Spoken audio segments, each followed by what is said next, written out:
or sorry, week 3. Gonna do a bit of a different warm up.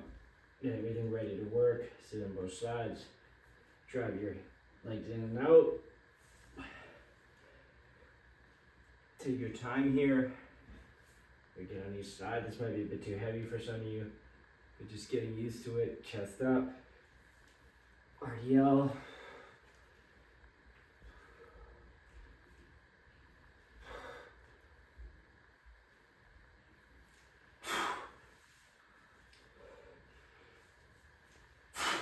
Good. There's a little plate warm up. If you saw what I did, I went side to side. Walk through that again. Whole idea is you're trying to get everything kind of primed. Grab a weight. Let your elbows fall on your knees. You're just gonna shift side to side. Then you're gonna do that 5 or 6 times. Drive the legs in. Create a bit of tension. Then you're gonna go into an RDL. Do that 4 or 5 times to a point where you get here and up. Should have walked you through that. That's my bad. Next, we're gonna open up the hips with a reverse Nordic. Don't be a hero here. You can go flat foot or toes up. I'll go toes up because I'm barefoot. Core set. No, I might go flat foot. Core set. Sit back, so I'm driving my feet into the ground, keeping a neutral pelvis.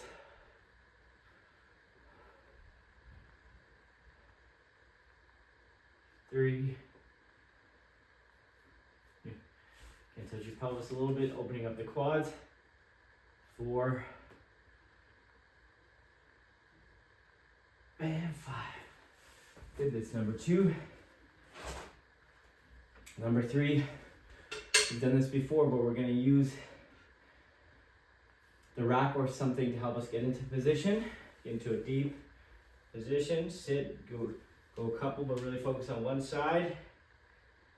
Once you get there, just want you to use your hands, just oscillate in and out of that position where you feel like you're getting range or bring that knee forward. Okay, do 5 or 10. Switch sides. Again, find that position, get that stretch. And oscillate in and out of that position. Good, and we're gonna do the same thing for squat. Find something you can hold. Get into both sides and just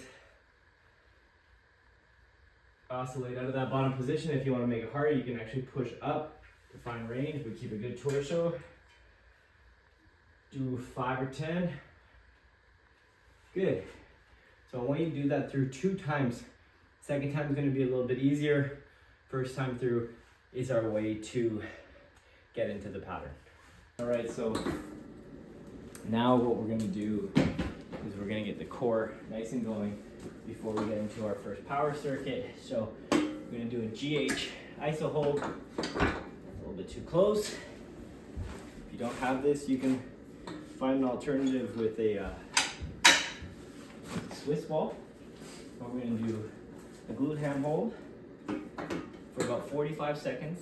What I want you to do is drive your heels into the bench. Make sure you're not arching this way, but you're really straight legs from your head to your heels. It's one line. You shouldn't just feel it here. You want to really feel like you're engaging from the heel all the way to the top of your head, and hold for 45.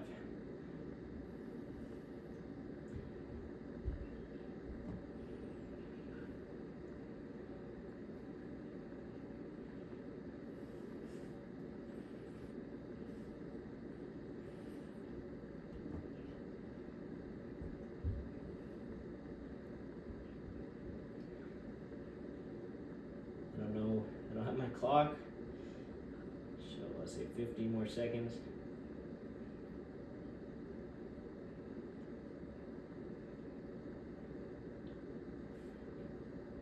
Good.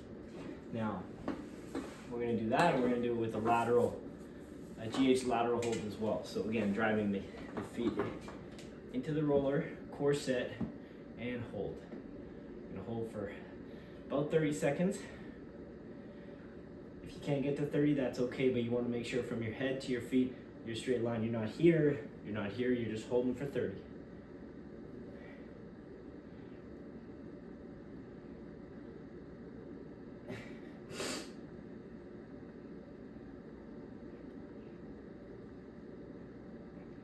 I think that's about 30. And you're gonna switch. Head's hitting this. Probably should have moved it, but that's okay.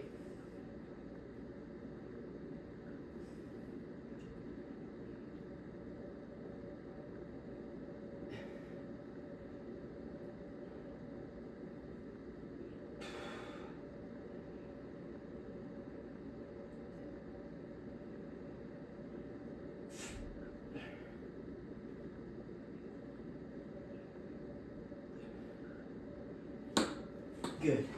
All right, so we're gonna do the next 2 core exercises, then we're gonna move forward. Let's go. All right, so the last 2 core exercises before we get into our first contrast circuit is kettlebell or weighted leg lowering and a side flexion.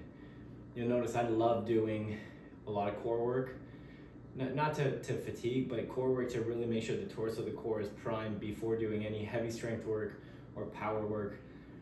We move from the middle of our body. If this is ready, everything else kind of flows through. So I love to get 1 or 2 sets in, and then if you want to do things on the back end to burn out, to add volume for aesthetics, that's fine. But that's why we're doing this prior to getting into the more dynamic work. And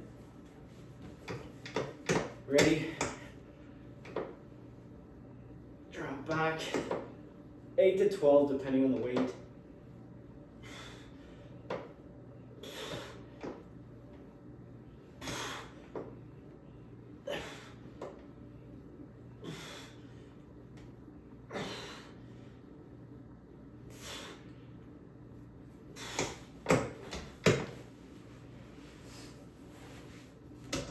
That's 1. Then we're gonna grab a weight, feet together, and we're gonna do a side flexion where we're trying, may not get there, to get the outside,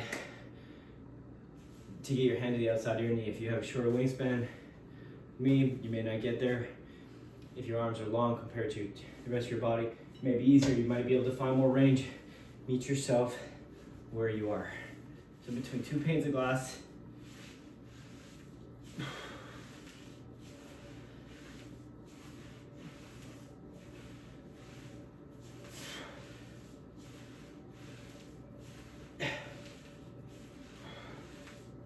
and 12. Good. 1, 2.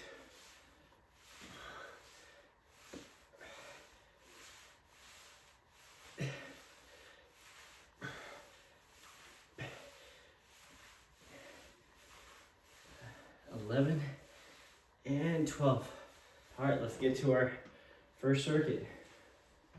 All right, guys, so first French contrast we're gonna do here is a split squat pattern. So the whole purpose of this is we're gonna do 1 exercise that's 80% of our max-ish, followed by an exercise that's higher force, but it's speed-based, followed by something that's a significantly lower load, but with a speed emphasis, but still has load, anywhere between, let's just say 40 and 60% of what you would typically do, followed by an overspeed, so a band type drill. So part of me, my space is my space, this is my home, so it's gonna be what it's gonna be, but hopefully you can get the best out of this. So what we're gonna do is we're gonna do a split squat, a single leg hop to jump, a speed step up, as well as an overspeed with the band.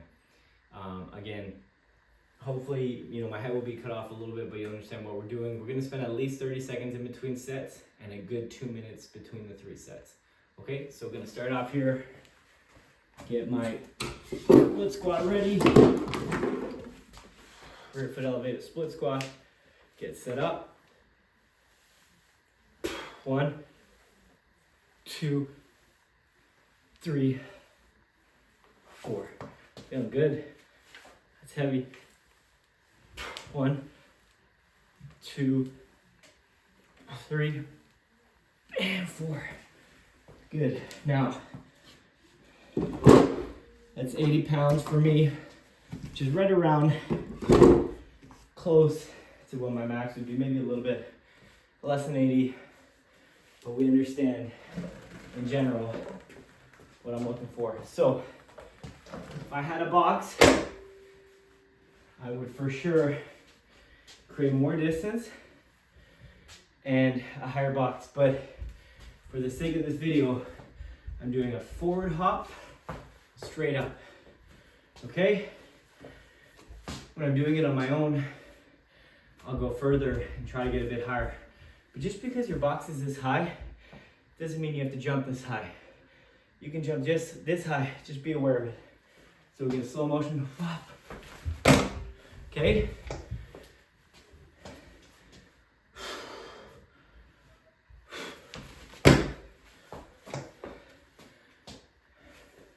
It's 2 each leg.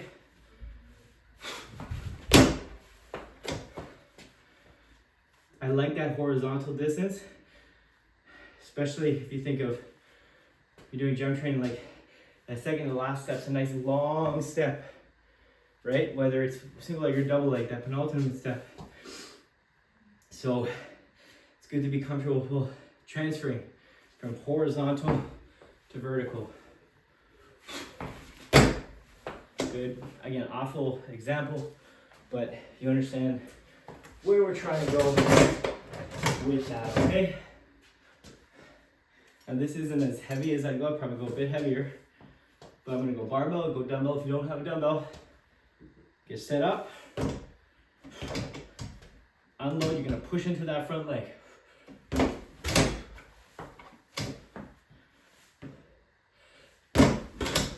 Up with speed. 5.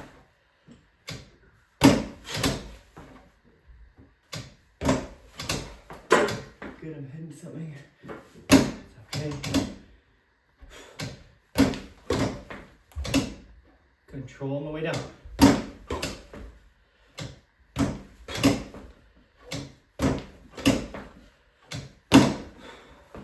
Good.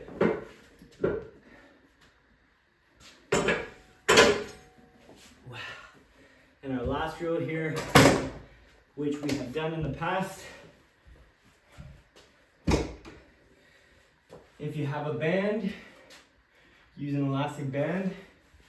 For today, I'm just going to use my hands to assist it. But 2 and 2. One extra one. And that's our first contrast. All right, so our low volume strength block here, we're going to do a barbell RDL paired with an incline press and an incline row. I'm going to go about 3 for the RDL. Keep the volume low. 3 to 5 for the press and incline press and row, depending on how that weight feels. Just 3 sets through. Do another circuit following here and some injury prevention, and that'll be it. So let's get it.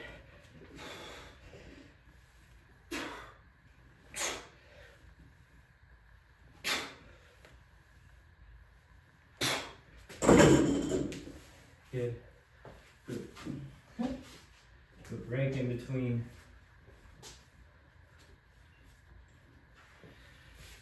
The bench so we can see.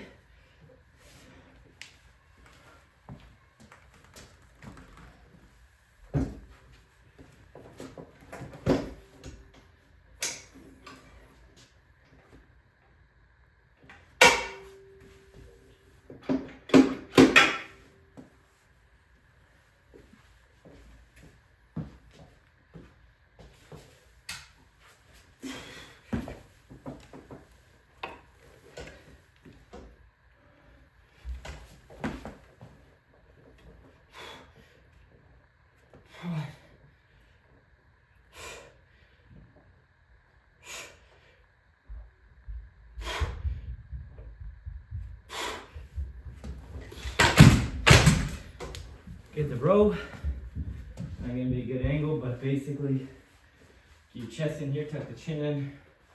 So from your head to your hips, you're in a straight line. Roll the thumb. Should always be able to row at least and more of what you press, at least 10 pounds more, but the reference point.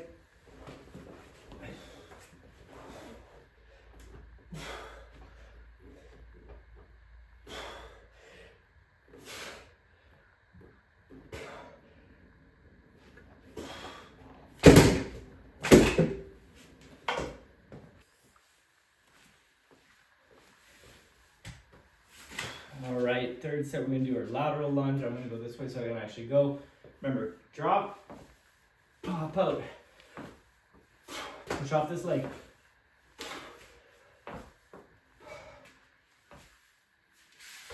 Good. And we'll go both sides. Get an ab roller, change your camera, get a weighted pull up. Do 3 sets. Get off that. 2.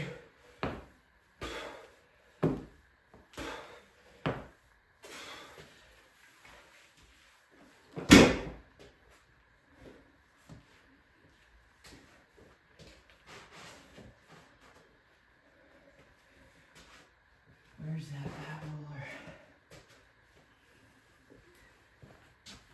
Now, I'm gonna go from my feet, drop to my knees. It's gonna make it a lot harder. Please do not do this if you've not used this a lot. Start from your knees. You're just gonna go slowly. So commit your hips. So not sitting back here, but committing your hips until you basically collapse. 5 or 6 seconds down. So if I go from my feet and drop to my knees, I've been doing this for a while. It's just more challenging, but I want you, if you're not comfortable with the ab roller, to go slowly till you kind of drop, okay? I'm gonna go 3. If you do it the other way, do 3 to 5, okay?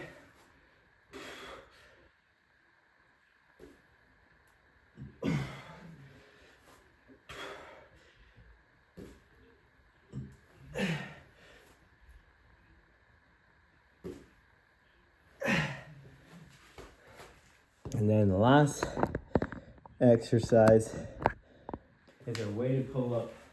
I use the kettlebells. These are only about 17 pounds each, but I like it because it forces you to keep the dorsiflexion and it's easy to unload. So I'm gonna do as many as I can, whether it's 2 or 4, drop it and then rep it out.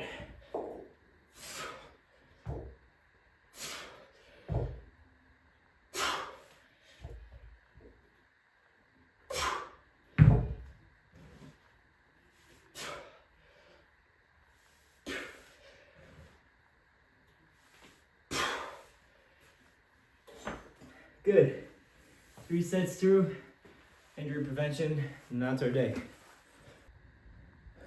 All right, so our last real breakout is a quasi isometric, or I don't even know, eccentric iso.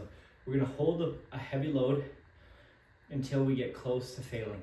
So if you have dumbbells, it's easy because as you start failing, you just allow yourself to drop, not drop the weight, but drop into it. Here, I'll use a safety bar. I'll hold on to the sides, and when I'm really held up, I'll use my upper body and my legs to drive myself up. This is pretty heavy, or heavy for me, so I'll do about 15 seconds. We'll do it for split squat, where we're loading the front leg. Do it for elevated calf raise, not all the way up here. I'm gonna go a little bit lower, hold, and then I'm gonna do the same thing. Keep that same calf contraction. We'll let the knees come forward. So we're doubling up on the knees, doubling up on the calves, and that is the session. Okay, so because this is here, I'll start here, but you can start whichever one. I might get longer on the straight leg because, I don't know, I just do. Makes sense. I'll hold, really connect your core, squeeze your quads, your calves, contract everything. Get everything to contribute.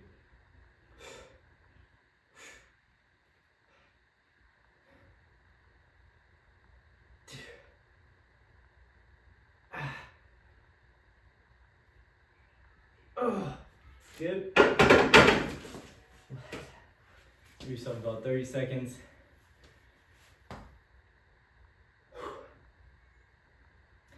Who's going to win the Australian Open? If you're at the back end of this workout, put it in the comments section. Who will win the 2024 Australian Open for men's and women's? Shows that you're watching the video right through. Put that in there. Don't even write, just write the name, the last name. Women's and men's.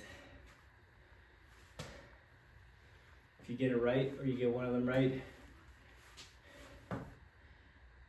maybe we'll have an interaction, put a program together, we'll see. Who knows? And if not, just do it because you're trying to get better and you're watching the video. Okay, so same thing, we'll calf raise and then bend the knees.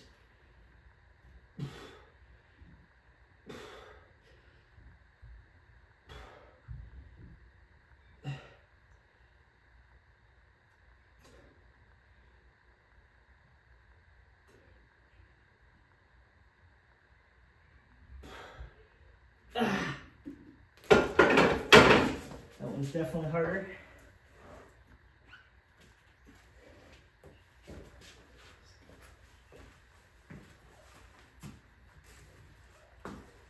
We'll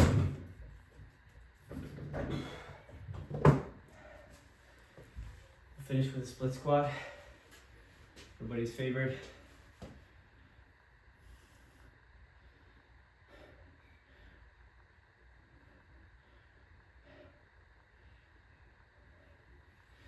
Love tennis, love basketball, love golf, love hockey, football, baseball, doesn't matter.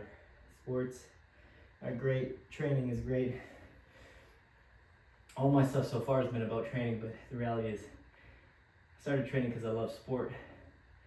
I wasn't very strong, so wanted to train to be able to continue to play hockey, get better at golf, even basketball back in the day, even though I played at a very small level in a small school. All right, 15 seconds. Sit back.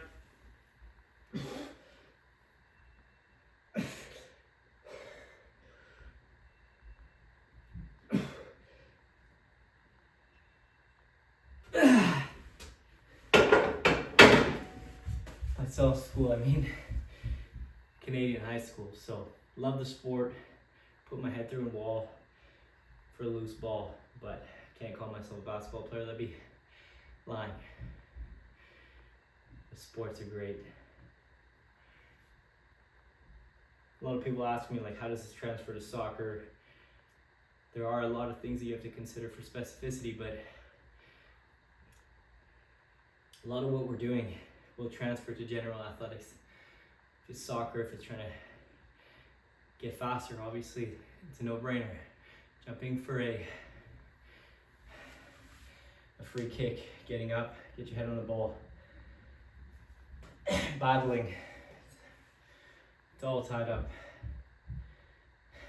Of course there's little things, little nuances that you have to consider. I'm not gonna pretend there isn't, but sport specificity eats up a large portion of what we do, but general, well-rounded, consistent processes are universal in sport in a lot of ways. So don't get too bogged down in that.